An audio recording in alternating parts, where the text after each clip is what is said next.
بسم اللہ الرحمن الرحیم۔ تفہیم القرآن، سید ابو الاعلیٰ مودودی۔ مقدمہ۔ بسم اللہ الرحمن الرحیم۔ تفہیم القرآن کے مقدمے کا تیسرا حصہ۔ جیسے کہ دوسرے حصے میں مولانا مودودی رحمۃ اللہ علیہ کی اس بات پہ توجہ ہم نے دلائی کہ بعض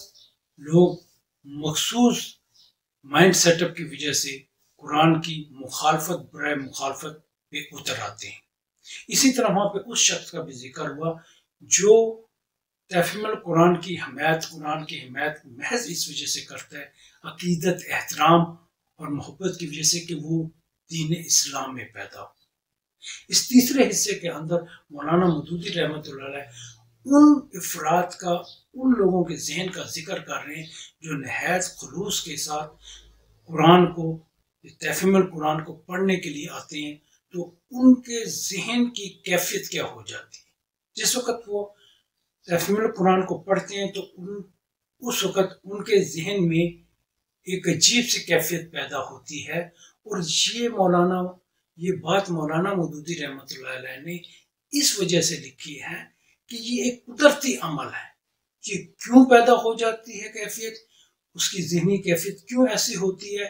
اس کی وجوہات یہاں بیان کی ہیں، اور ساتھ ہی میں ان تمام وجوہات کو مد نظر رکھتے ہوئے وہ حل بھی بتائے ہیں کہ ان کے مطابق اگر آپ تفہیم القرآن کو پڑھیں گے تو آپ کو بات سمجھ آئے گی اور آپ کا ذہن بالکل صاف ہوگا۔ یہ تفہیم القرآن کے صفحے نمبر 15 اور 16 پہ پیراگراف موجود ہے۔ تو آئیں شروع کرتے ہیں۔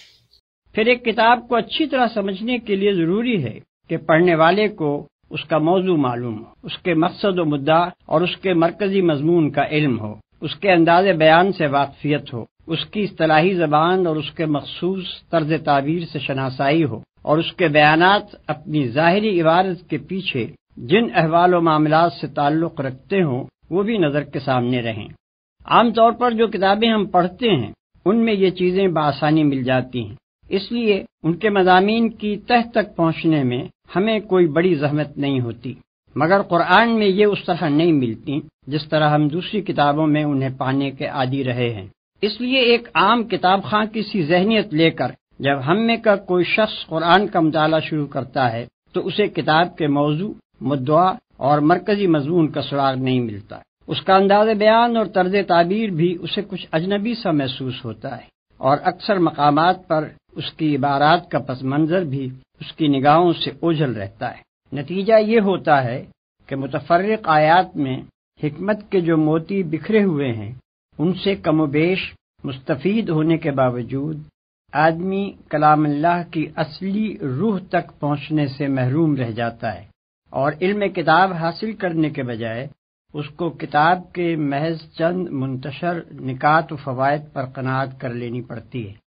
بلکہ اکثر لوگ جو قرآن کا مطالعہ کر کے شبہات میں مبتلا ہو جاتے ہیں، ان کے بھٹکنے کی ایک وجہ یہ بھی ہے کہ فہم کتاب کے ان ضروری مبادی سے ناواقف رہتے ہوئے جب وہ قرآن کو پڑھتے ہیں تو اس کے صفحات پر مختلف مضامین انہیں بکھرے ہوئے نظر آتے ہیں۔ بکثرت آیات کا مطلب ان پر نہیں کھلتا۔ بہت سی آیات کو وہ دیکھتے ہیں کہ بجائے خود نور حکمت سے جگمگا رہی ہیں مگر سیاق عبارت میں بالکل بے جوڑ محسوس ہوتی ہیں۔ متعدد مقامات پر تعبیرات اور اسلوب بیان کی ناواقفیت انہیں اصل مطلب سے ہٹا کر کسی اور ہی طرف لے جاتی ہے، اور اکثر مواقع پر پس منظر کا صحیح علم نہ ہونے سے شدید غلط فہمیاں پیش آتی ہیں۔ قرآن کس قسم کی کتاب ہے، اس کے نزول کی کیفیت اور اس کی ترتیب کی نوعیت کیا ہے، اس کا موضوع گفتگو کیا ہے، اس کی ساری بحث کس مدعا کے لیے ہے، کس مرکزی مضمون کے ساتھ اس کے یہ بے شمار مختلف النوع مضامین وابستہ ہیں،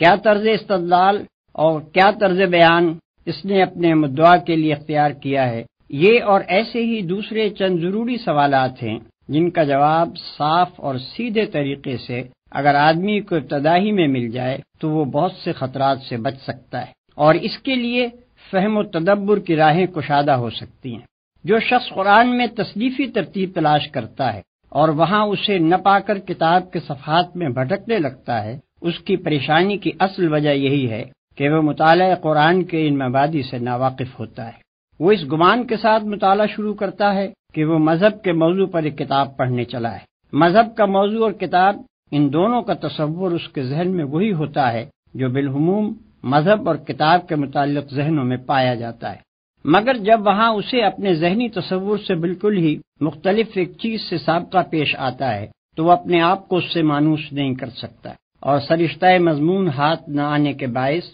بین السطور یوں بھٹکنا شروع کر دیتا ہے جیسے وہ ایک اجنبی مسافر ہے جو کسی نئے شہر کی گلیوں میں کھو گیا ہے۔ اس گم گشتگی سے وہ بچ جائے اگر اسے پہلے ہی بتا دیا جائے کہ تم جس کتاب کو پڑھنے جا رہے ہو وہ تمام دنیا کے لٹریچر میں اپنے طرز کی ایک ہی کتاب ہے۔ اس کی تصنیف دنیا کی ساری کتابوں سے مختلف طور پر ہوئی ہے، اپنے موضوع اور مضمون اور ترتیب کے لحاظ سے بھی وہ ایک نرالی چیز ہے، لہذا تمہارے ذہن کا وہ کتابی سانچہ جو اب تک کی کتب بینی سے بنا ہے اس کتاب کے سمجھنے میں تمہاری مدد نہ کرے گا بلکہ الٹا مزاحم ہوگا۔ اسے سمجھنا چاہتے ہو تو اپنے پہلے سے قائم کیے ہوئے قیاسات کو ذہن سے نکال کر اس کی عجیب خصوصیات سے شناسائی حاصل کرو۔